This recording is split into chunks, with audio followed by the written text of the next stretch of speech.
bersama saya Hardiansah di podcast HUT TV. Salam perumahan, salam perkotaan, salam perubahan.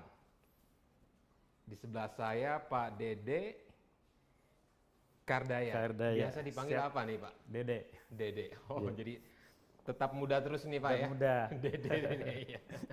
Ya, saat ini saya berada di kampus Universitas Juanda Bogor di Ciawi. Nah, beliau adalah Rektor Universitas Juanda. Mungkin bisa cerita Pak tentang Universitas Juanda nih. Ya, pandemi masih berlangsung, tapi ya, belajar kan harus tetap Iya. Baik, terima kasih. Bismillahirrahmanirrahim. Assalamualaikum warahmatullahi wabarakatuh. Rabbi shrah sodri wa yassir amri wahlul 'uqdatam min lisani yafqahu qawli. Jadi langsung saja Pak ya. Jadi ya, Pak. Universitas Juanda ini selama pandemi ya, terutama di pertengahan Maret 2020 ya, dari awal. Setahun lebih kita. Ya, hampir 2 tahun. Jadi kita selama itu mulai dari 2020 Maret ini kita sudah memasuki model pembelajaran daring online ya. Ya, alhamdulillahnya kita sebelumnya kita sudah mendapat kesempatan dari Belmawa, Dikti, itu kita dapat beberapa hibah yang terkait dengan pembelajaran daring, sehingga ketika ada musibah pandemi ya alhamdulillah kita sudah siap lah. Siap. Ya, dari infrastrukturnya. Hanya saja memang waktu itu dosen-dosennya belum 100%. Jadi baru setiap prodi mungkin baru 4 mata kuliah waktu itu. Seiring dengan kondisi pandemi ya kita akhirnya melakukan pelatihan-pelatihan. Merespon lah Pak ya, merespon keadaan lah ya. Iya, betul. Seperti itu. Berjalannya waktu terus ya saya sempat baca visi dan misinya. Salah satunya menjadi kampus rahmatan lil alamin. Apa nih Pak? Itu misi ya. Misi ya. Kalau visi itu menjadi universitas riset yang menyatu dalam tauhid.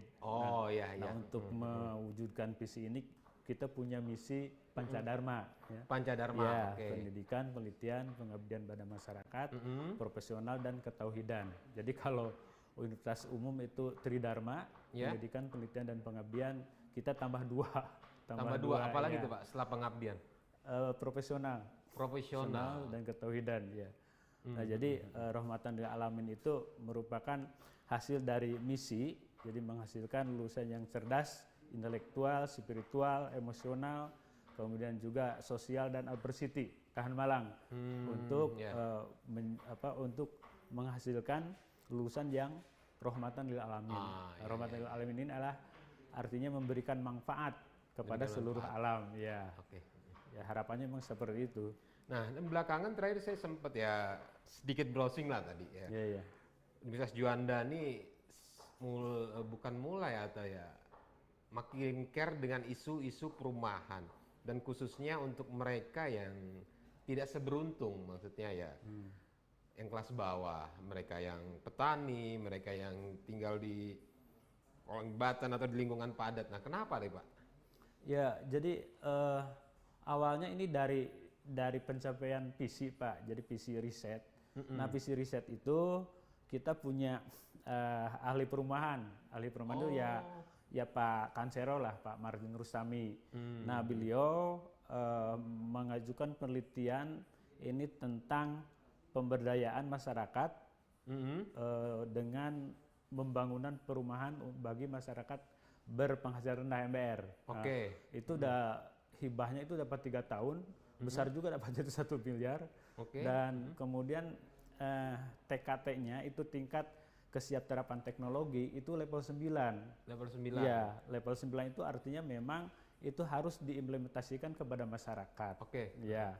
Nah, untuk pilot project-nya untuk perumahan ini ya kita mulainya dari untuk membangun untuk keperluan karyawan dan dosen.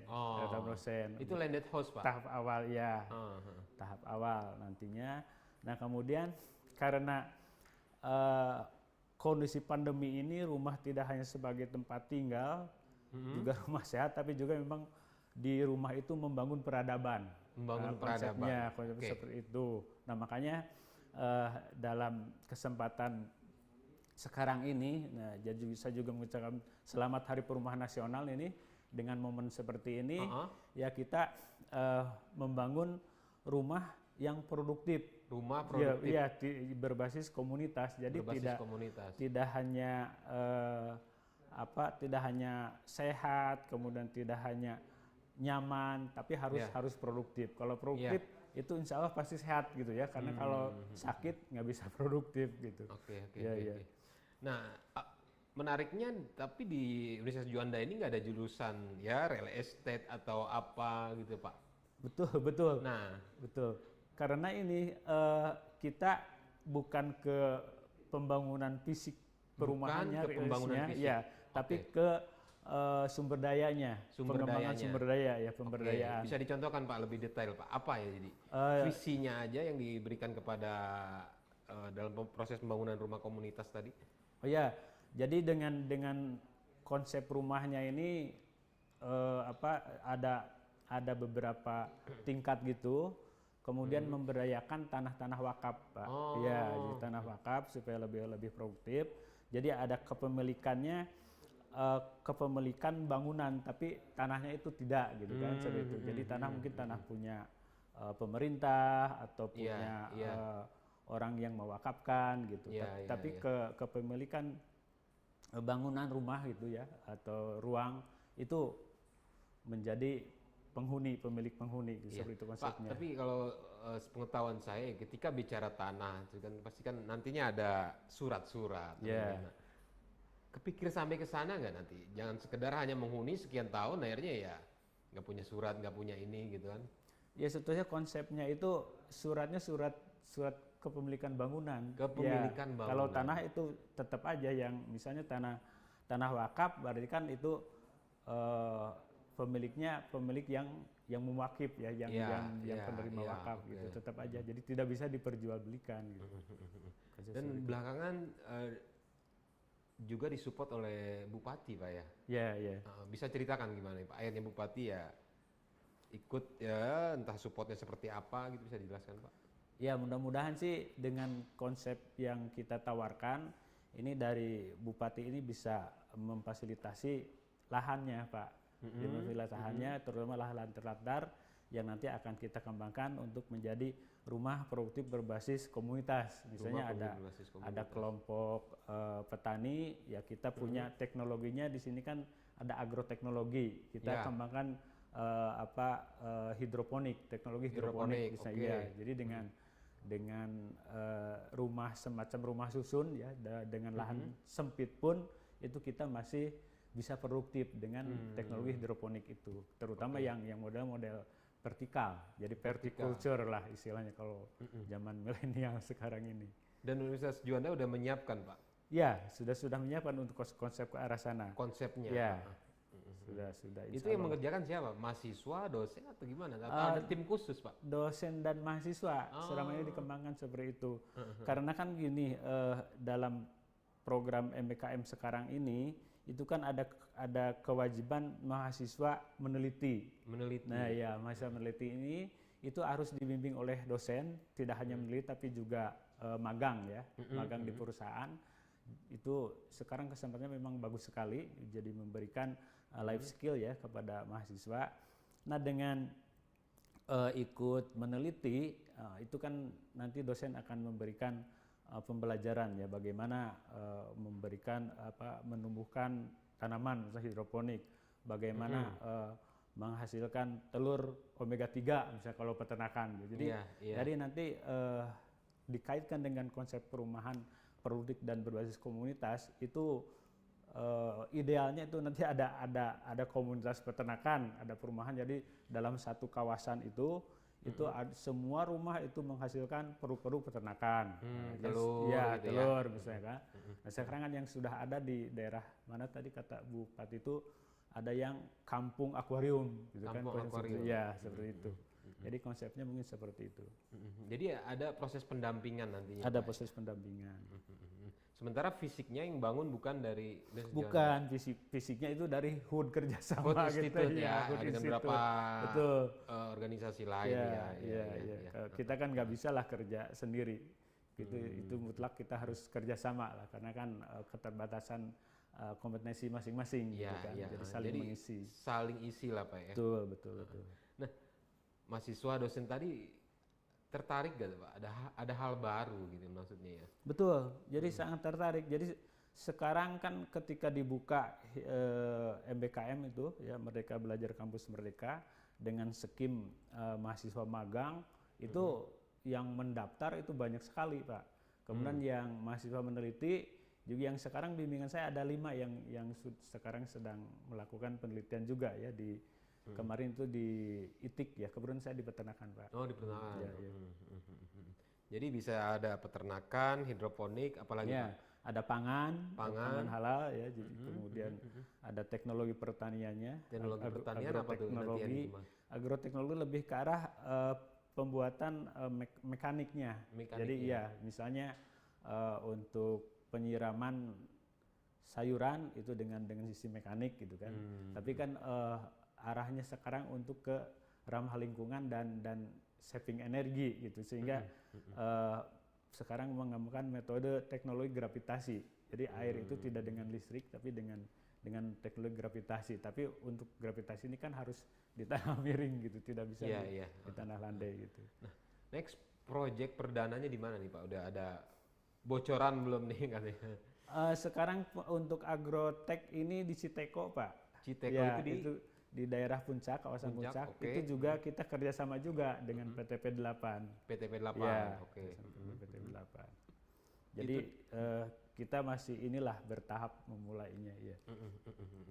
Jadi ya nggak, konsep yang tadi kerjasama dengan situ, dengan organisasi lain itu ya nggak hanya membangun fisik bangunan ya Pak ya? Enggak. Jadi membangun ekonominya juga. Ekonominya juga, kemudian penghuninya juga kan. Iya, penghuninya dibangun, bisa menghasilkan. Nah, tapi saya berpikir siapapun kan bisa memproduksi sesuatu nih Pak. Ya. Nah, tapi perlu keranjangnya, outputnya nih. Sampai ke sana nggak untuk dijualinnya nanti kemana, ini kemana? Oh iya, jadi kalau hanya sebatas produksi saja kan mudah kan. Tapi ketika marketing itu susah untuk masuk ke rantai tata niaga itu. Nah makanya untuk itu ada kerjasama. Kerjasama ini nanti Pak Miftah mungkin yang akan ini. Oh, ada kerjasama lagi. Ada kerjasama dengan lembaga-lembaga ini, lembaga-lembaga niaga ya, antara lain termasuk juga industri juga gitu. Nah, kayaknya udah mulai didengar oleh kementerian terkait lah. Kalau bicara perubahan kan ada kementeriannya juga. Udah ada respon juga nggak Pak dari mereka? Respon dari pihak kementerian lah mungkin terkait konsep ini gitu kan, ada pemberdayaannya, nggak hanya fisik saja, terus komunitas lagi. Oh iya. Ini kan sekarang seminarnya baru hari ini, webinarnya gitu ya. Okay. Ya, sehingga dari kementerian ya ketika mereka itu berkontribusi di webinar itu merupakan respon yang sangat bagus ya, mendukung untuk program ini. Begitu Pak. Oke. Yang di targetnya ada berapa orang, berapa unit nanti Pak dari output dari kegiatan hari ini Pak? Untuk tahap awal itu ada berapa, 40 ya Pak Miftah? 40 unit? 40 unit dulu. Artinya ya. 40 keluarga ya? Ya, 40 kakak. Prosesnya seperti apa tuh Pak? Ya, harus mereka yang benar-benar di masyarakat yang aware dengan pertanian juga dong? Betul, jadi kita nanti bersama-sama dengan dari kabupaten juga ya, kemudian kita lihat lokasinya, komunitas mana sih yang kabupaten itu menjadikan suatu kawasan unggulan sayur misalnya kan. Nah di situ baru kita kalau itu sudah ketemu mappingnya, kita dengan HUD-nya itu yang fisiknya, bangun fisiknya. Iya. Artinya Universitas Juanda ini di belakangnya lah ya? Ya. Di depan ya yang biasa mereka yang urusan di fisiknya gitu. Fisiknya ya. Nah Pak, kalau bicara soal perumahan di Indonesia, seperti apa sih Bapak secara pribadi aja menjawab Pak? Ya backlognya ada, terus ya harga yang tinggi, nah terus ya kembali lagi ke bawah nih, emang ya perhatian ada tapi yang nggak menyentuh sampai ke komunitas Pak. Gimana Pak melihatnya Pak?